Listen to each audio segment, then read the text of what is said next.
Hello all, welcome to our channel Siri educational world. 9th class Telugu 8th lesson అండి, ఉద్యమ స్ఫూర్తి. ఈ ఉద్యమ స్ఫూర్తి అనేటటువంటి పాఠ్యాంశాన్ని రచించింది ఎవరండి? సంగెం లక్ష్మీబాయి గారు. ఎవరు? సంగెం లక్ష్మీబాయి గారు. ఉద్యమ స్ఫూర్తి పాఠ్యాంశ రచయిత సంగెం లక్ష్మీబాయి. అండ్ ఈ పాఠ్యాంశం యొక్క ప్రక్రియ వచ్చేసి ఆత్మకథ అండి. ఇతివృత్తం వచ్చేసి ప్రేరణ. ఉద్యమ స్ఫూర్తి పాఠ్యాంశ ప్రక్రియ ఏంటి? ఆత్మకథ. ఇతివృత్తం వచ్చేసి ప్రేరణ. ఇందులో ఒక వ్యక్తి తన జీవిత విశేషాలను ఒక గ్రంథంగా రాస్తే అది ఆత్మకథ అవుతుంది. ఇది అందరికీ తెలిసిన విషయమే. ఆత్మకథ అంటే ఏంటంటారండి? ఒక వ్యక్తి తన యొక్క జీవిత విశేషాలను తానే ఒక గ్రంథంగా కనుక రాసుకున్నట్లయితే అది ఆత్మకథ అవుతుంది. మరి దీన్ని ఇంకో విధంగా ఏమంటారండి? స్వీయ చరిత్ర అని అనడం జరుగుతుంది. ఏమంటారు? స్వీయ చరిత్ర. సంగెం లక్ష్మీబాయి రాసినటువంటి నా జైలు జ్ఞాపకాలు అనుభవాలు అనే ఆత్మకథలోనిదే ఈ యొక్క పాఠం. ఏ పాఠం? ఉద్యమ స్ఫూర్తి. ఎవరు రాసినటువంటి? సంగెం లక్ష్మీబాయి గారు రాసినటువంటి నా జైలు జ్ఞాపకాలు అనుభవాలు అనేటటువంటి ఆత్మకథలోనిదే ఇప్పుడు మనం నేర్చుకోబోయేటటువంటి ఈ లెసన్. ఇక్కడ రచయిత పరిచయాన్ని కనుక చూసినట్లయితే సంగెం లక్ష్మీబాయి గారు రంగారెడ్డి జిల్లా అంటే అప్పటి హైదరాబాద్లోని ఘట్కేశ్వరం అనేటటువంటి గ్రామంలో జన్మించింది. ఈమె హైదరాబాద్లోని నారాయణగూడ బాలికల ఉన్నత పాఠశాల వార్డెన్గా, తెలుగు పండితురాలిగా పనిచేయడం జరిగింది. నెక్స్ట్, గాంధీజీ పిలుపుతో ఉప్పు సత్యాగ్రహంలో పాల్గొని జైలుకు వెళ్ళినటువంటి ప్రథమ తెలంగాణ మహిళ. అండ్ 1951లో తెలంగాణ ప్రాంతంలో వినోబాబావే చేసినటువంటి భూదానోద్యమ పాదయాత్రలో పాల్గొనినటువంటి ప్రధాన మహిళ. సంగెం లక్ష్మీబాయి గారు గాంధీజీ పిలుపుతో ఉప్పు సత్యాగ్రహంలో పాల్గొని జైలుకు వెళ్ళినటువంటి ప్రథమ తెలంగాణ మహిళ అండి. అండ్ ఈ పాయింట్తో పాటు 1951లో తెలంగాణ ప్రాంతంలో వినోబాబావే గారు చేపట్టినటువంటి భూదానోద్యమ పాదయాత్ర ఉంది కదా, అందులో పాల్గొన్నటువంటి ప్రథమ మహిళ కూడా. నెక్స్ట్ వన్, బూర్గుల రామకృష్ణారావు మంత్రివర్గంలో విద్యాశాఖ ఉపమంత్రిగా పనిచేసింది. అండ్ 1957లో కాంగ్రెస్ పార్టీ తరపున లోక్సభకు ఎన్నికై 1971 వరకు అంటే 15 సంవత్సరాలు లోక్సభ సభ్యురాలిగా దేశోన్నతికై శ్రమించింది. ఇది ఉద్యమ స్ఫూర్తి పాఠ్యభాగ రచయిత అయినటువంటి సంగెం లక్ష్మీబాయి గారి యొక్క రచయిత పరిచయము. ఈ లెసన్లో ఇచ్చినటువంటి పదజాలాన్ని కనుక చూసినట్లయితే అర్థాలండి. స్వానుభవం అంటే స్వంత అనుభవం. స్వ ప్లస్ అనుభవం, స్వానుభవం, సొంత అనుభవం. పరితపించు, ఆశపడటం, ఆశపడుతూ లేదా ఆరాటపడుతూ అనే అర్థాన్ని ఇస్తుంది. నెక్స్ట్, కొల్లగొట్టి అంటే దోచుకొని. నెక్స్ట్, ప్రకృతి, వికృతి. గారవం, గౌరవం. కథ, కథ. జీతం, జీవితం. కరుకు, కర్కశం. నెక్స్ట్, సమాసపదం, విగ్రహవాక్యం. ఆ యొక్క సమాసం పేరండి మాతృదేశం. విగ్రహవాక్యం ఏమని చెప్పచ్చండి? తల్లి యొక్క దేశం. ఇది ఏ సమాసం అవుతుందండి? యొక్క అని వచ్చింది కాబట్టి షష్ఠి తత్పురుష సమాసం. నెక్స్ట్, కర్కశ హృదయం. దీని యొక్క విగ్రహవాక్యం ఏంటంటే కర్కశమైన హృదయం. ఇది విశేషణ పూర్వపద కర్మధారయ సమాసం. హృదయమే. ఎలాంటి హృదయం? కర్కశమైన హృదయము. ఇక్కడ విశేషణం ఎక్కడ ఉందండి? పూర్వపదంగా ఉంది కదా, కాబట్టి ఇది కర్కశమైన హృదయం అనేది విశేషణ పూర్వపద కర్మధారయ సమాసం. నెక్స్ట్, సహాయ నిరాకరణ. సహాయమును నిరాకరించుట. ఇదే సమాసం అవుతుందండి? ద్వితీయ తత్పురుష సమాసం అవుతుంది. ద్వితీయ తత్పురుష సమాసం కావాలంటే అక్కడ రావాల్సిన విభక్తులు ఏంటండి? నిన్నున్లన్, కూర్చి, గురించి. సో ఇక్కడ సహాయమును ను అని చెప్పేసి వచ్చింది కదా, సో సహాయమును నిరాకరించుట ఇది వచ్చేసి ద్వితీయ తత్పురుష సమాసం. నెక్స్ట్, విప్లవ సంఘం. విప్లవం కొరకు సంఘం. విప్లవ సంఘం అంటే విగ్రహవాక్యం ఎలా చెప్పొచ్చండి? విప్లవం కొరకు సంఘం. సో ఇది ఏ సమాసం అవుతుంది? కొరకు అని వచ్చింది, కొరకు అని చెప్పేసి వచ్చింది కాబట్టి ఇది ఏమవుతుందండి? చతుర్థి సమాసం. చతుర్థి తత్పురుష సమాసం. నెక్స్ట్, అశ్వత్థ వృక్షం. అశ్వత్థ అనే పేరు గల వృక్షం. ఇది వచ్చేసి ఏ సమాసం అవుతుందండి? సంబోధన పూర్వపద కర్మధారయ సమాసం. శాస్త్ర దృష్టి, శాస్త్రమైన దృష్టి, ఇదే సమాసం అండి. విశేషణ పూర్వపద కర్మధారయ సమాసమే. ఇవండి ఎయిత్ లెసన్ ఉద్యమ స్ఫూర్తి అనేటటువంటి పాఠంలో ఇచ్చినటువంటి పదజాలము. నెక్స్ట్ వచ్చేసి 9th లెసన్ కోరస్. ఈ కోరస్ అనేటటువంటి పాఠ్యాంశం యొక్క రచయిత ఎవరండి? సలంద్ర లక్ష్మీనారాయణ. ఈయన యొక్క కవి పరిచయాన్ని చూసే ముందు మరి ఈ లెసన్ వచ్చేసి ఏ ప్రక్రియకు చెందింది? వచన కవిత. అండ్ ఇతివృత్తం వచ్చేసి సామాజిక స్పృహ అనేటటువంటి ఇతివృత్తానికి చెందింది. ఇక్కడ మరి వచన కవిత అంటే ఏంటి అంటే ఛందో నియమం లేనటువంటి స్వేచ్ఛా కవిత్వాన్ని వచన కవిత అంటారండి. ఏ నియమము? ఛందో నియమం లేనటువంటి స్వేచ్ఛా కవిత్వాన్ని వచన కవిత అంటారు. అయితే చెప్పేది వచనమైన అందులో కవిత్వం పాలు ఉంటే గనక అది వచన కవితగా రాణిస్తుంది. మనం చెప్పేది వచనమే కావచ్చు, కానీ అందులో ఏముండాలి? కవిత్వం కొంత వంతు గనక ఉన్నట్లయితే అది వచన కవితగా రాణిస్తుంది. వచన కవితలు వస్తువు, అభివ్యక్తి, శిల్పం ఈ మూడింటి ఆధారంగా ప్రతిభావంతమైనవిగా గుర్తించబడతాయి. మరి ఈ వచన కవితలన్నిటివి వేటి యొక్క ఆధారంగా ఎక్కువగా గుర్తించబడతాయండి? వస్తువు, అభివ్యక్తి, శిల్పం ఈ మూడింటి ఆధారంగా ప్రతిభావంతమైనవిగా గుర్తించబడతాయి. Next one. ఈ పాఠం సలంద్ర లక్ష్మీనారాయణ రాసినటువంటి చావు గీతం అనేటటువంటి కవితా సంకలనం నుంచి తీసుకోబడింది. నెక్స్ట్ కవి పరిచయం. సలంద్ర లక్ష్మీనారాయణ గారి యొక్క కవి పరిచయాన్ని కనుక చూసినట్లయితే సలంద్ర లక్ష్మీనారాయణ నిజామాబాద్ పట్టణంలో జన్మించారు. ఈయన చిన్నతనం నుండే హేతువాద దృష్టిని ఏర్పరచుకున్నారు. వేడిగాలి కవితా సంకలనం ద్వారా తన తొలి కవితా సంపుటిని అందించాడు సలంద్ర. నెక్స్ట్ 1979లో ఇతను రచించినటువంటి చావు గీతం అనేటటువంటి కవితా సంపుటి సంచలనం సృష్టించింది.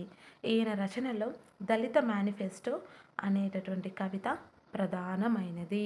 సలంద్ర లక్ష్మీనారాయణ గారి రచనల్లో ప్రధానమైనది ఏంటంటే దళిత మేనిఫెస్టో అనేటటువంటి కవిత ప్రధానమైనది. మరి 1979లో ఇతను రచించినటువంటి కవితా సంపుటి ఏంటి? చావు గీతం. ఈ చావు గీతం అనేది 1979లో ఇతను రచించినటువంటి చావు గీతం అనేటటువంటి కవితా సంపుటి సంచలనాన్ని సృష్టించడం జరిగింది. అండ్ వేడిగాలి కవితా సంకలనం ద్వారా తన యొక్క తొలి కవితా సంపుటిని అందించారు. నెక్స్ట్ వచ్చేసి ఈ లెసన్లో ఇచ్చినటువంటి పదజాలం అండి. అర్థాలు: మేధస్సు, మెదడు. ఆచరణ అంటే ఆచరించేది, చేసేది.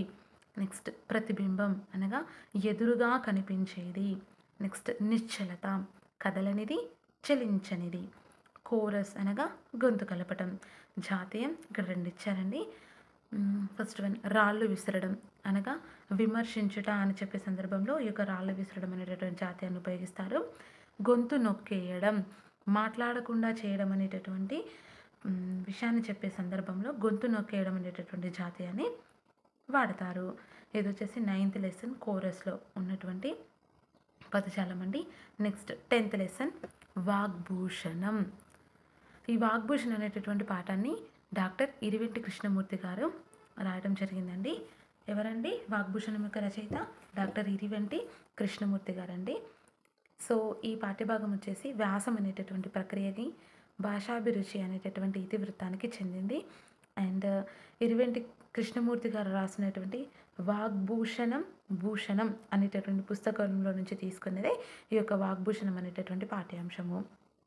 నెక్స్ట్ కవి పరిచయాన్ని కనుక చూస్తే 1930 సంవత్సరంలో మహబూబ్ నగర్లో జన్మించారండి ఇరివెంటి కృష్ణమూర్తి గారు. ఈవెన్ సంస్కృత, ఆంగ్ల, ఉర్దూ, హిందీ భాషలలో ఈయనకు చక్కని ప్రవేశం కలదు. Next one. ఓయూలో తెలుగు శాఖలో ఆచార్యులుగా పనిచేయడం జరిగింది ఈ ఇరివెంటి కృష్ణమూర్తి గారు. నెక్స్ట్ యువ భారతి సాహిత్య సాంస్కృతిక సంస్థకు అధ్యక్షులుగా, ఆంధ్ర సారస్వత పరిషత్తు, ఆంధ్రప్రదేశ్ సాహిత్య అకాడమీ సంస్థల కార్యదర్శిగా, తెలంగాణ రచయితల సంఘ కార్యదర్శిగా పనిచేయడం జరిగింది. అండ్ మహబూబ్ నగర్లోని శ్రీ సీతారామాంజనేయ గ్రంథాలయం ద్వారా హైదరాబాద్ రాష్ట్ర విమోచనోద్యమంలో పాల్గొని జైలు శిక్షను అనుభవించారు. Next one.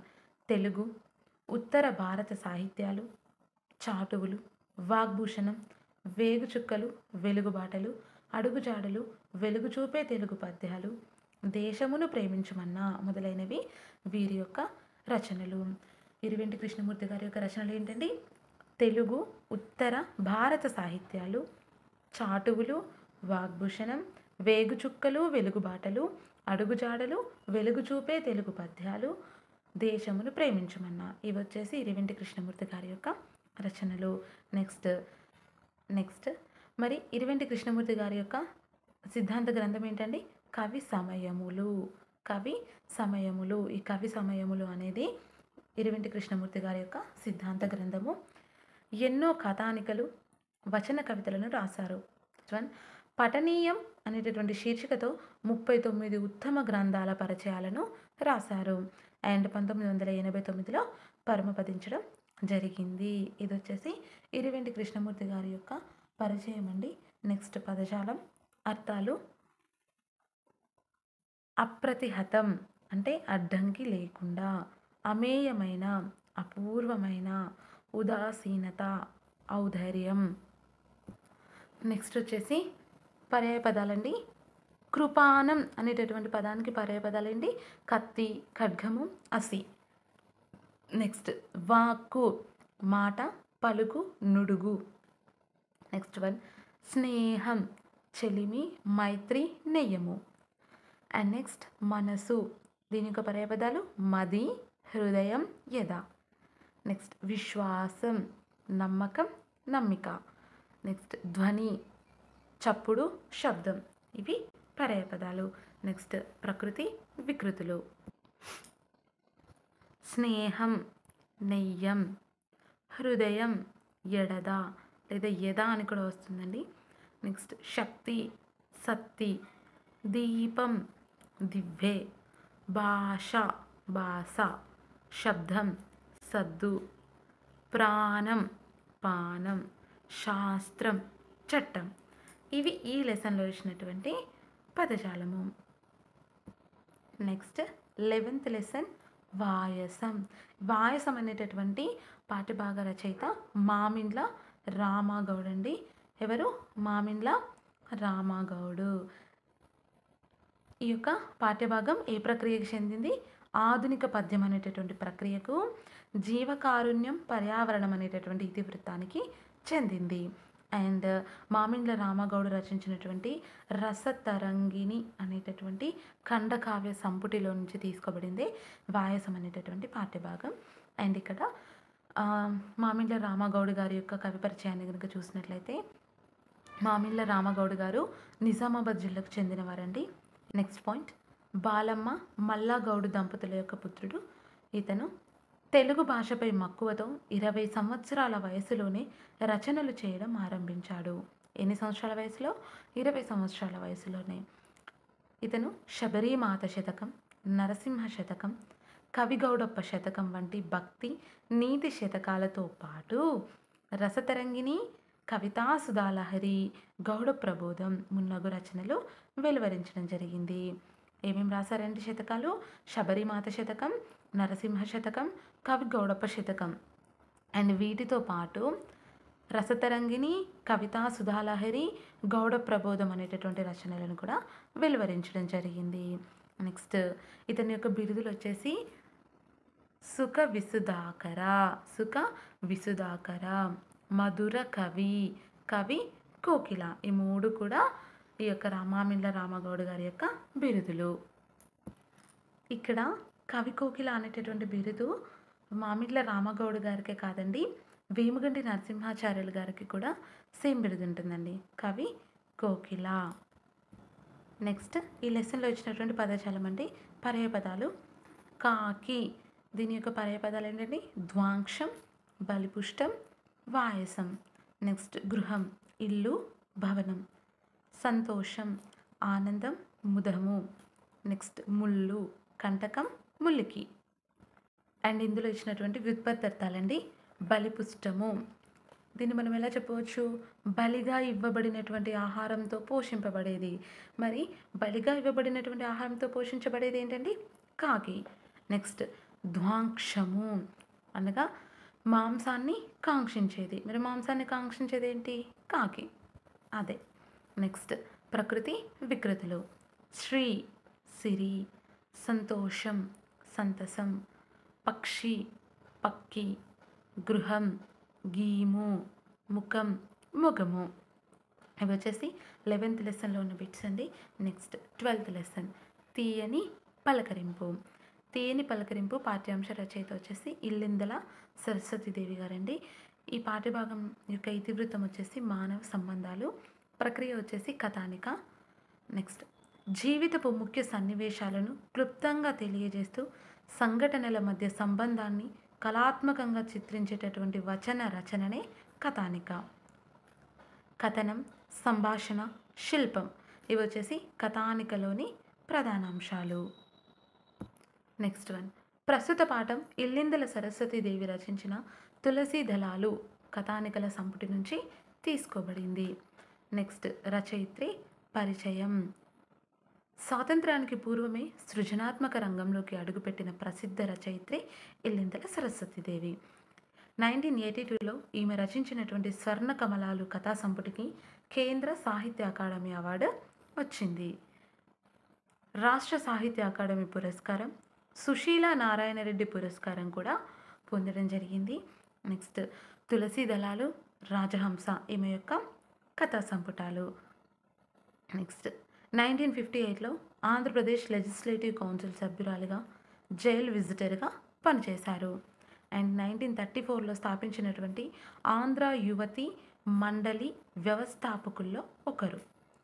నెక్స్ట్ సరళమైన, నిరాడంబరమైన, వాస్తవిక అభివ్యక్తితో ఈమె యొక్క రచనలు ఉంటాయి. నెక్స్ట్ పదజాలం, పర్యాయపదాలండి. చెట్టు, వృక్షం, తరువు, మహీజం.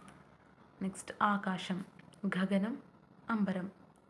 నిలయం, ఆవాసం, స్థానం, నెలవు. రాత్రి, నిష, రజని, నిషీది, రేయి. నెక్స్ట్ వచ్చేసి ప్రకృతి వికృతులు. ఆశ్చర్యం, అచ్చెరువు, సహాయం, సాయం, భోజనం, బోనం. 12th lesson and 9th class Telugu పూర్తిగా కంప్లీట్ అయిపోయిందండి. నేను రాసినటువంటి పదజాలం అయితే అంతా ఇచ్చేసాను. గ్రామర్ పార్ట్ మాత్రం వెనకాల ఇచ్చిన క్లియర్ ఎక్స్ప్లెనేషన్ నేను చెప్పకుండా ఆపానండి. అది డెఫినెట్గా ఒక క్లాస్ చేస్తాను. అండ్ నేను దీని పీడిఎఫ్ని కూడా మన టెలిగ్రామ్ గ్రూప్లో సెండ్ చేస్తాను. కావాల్సిన వాళ్ళు డౌన్లోడ్ చేసుకోవచ్చు. ఓకేనా? ఈ క్లాస్కి సంబంధించినటువంటి and 9th class Telugu class మొత్తానికి సంబంధించినటువంటి మీనింగ్స్ ఉంటాయి కదండి టెక్స్ట్ బుక్ వెనకాల, అవి కూడా నేను అప్లోడ్ చేస్తాను. అండ్ ఇంతకు ముందు ఏవైతే క్లాసెస్వి నేను పీడిఎఫ్స్ ఇచ్చానో అందులో ఈ మీనింగ్స్ లేవండి. వీలైనంత వరకు వాటిని కూడా నేను పిక్స్ తీసి పీడిఎఫ్ చేసి మీకు గ్రూప్లో పెడతాను. If you like the video, don't forget to like, share and subscribe to our channel. Thanks for watching.